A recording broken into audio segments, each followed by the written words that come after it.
Merdeka! Perayaan Hari Ulang Tahun Kemerdekaan Republik Indonesia ke-77 di kecamatan terjauh dari ibu kota Kabupaten Tapanuli Utara, yakni Kecamatan Garoga, sangat meriah.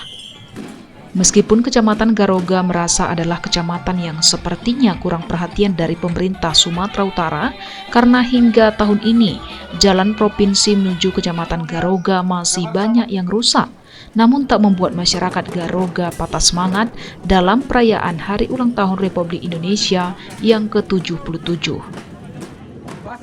Meski digelar secara sederhana, namun sangat meriah. Hal ini terlihat dari antusias warga, mulai dari kalangan PAUD hingga lansia.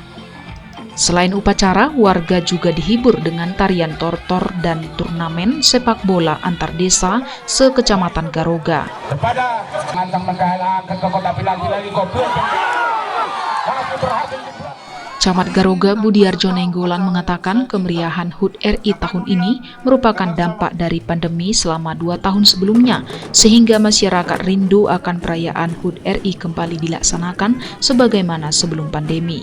Perayaan yang kita laksanakan selain dari hiburan, dari masing-masing kita sebutkan tadi, juga diadakan final pertandingan sepak bola antar desa yang kita laksanakan kurang lebih 1 bulan, mulai awal bulan Agustus kemarin.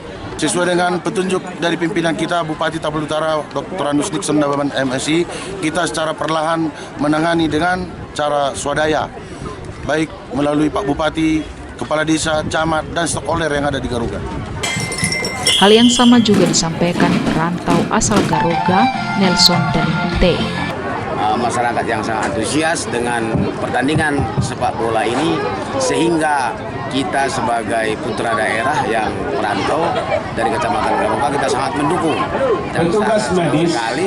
Terima kasih atas pengabdiannya selama turnamen sepak bola. Dan semangat daripada masyarakat dengan muspika setempat, sehingga kita berdoa selalu ke depan agar dapat memajukan baik di bidang ekonomi, baik di bidang pembangunan dari pemerintahan. Itu yang harus kita harapkan, di mana beberapa daerah pedusunan terutama masih banyak daerah tertinggal yang harus diperhatikan oleh Bapak Pemerintah daerah setempat.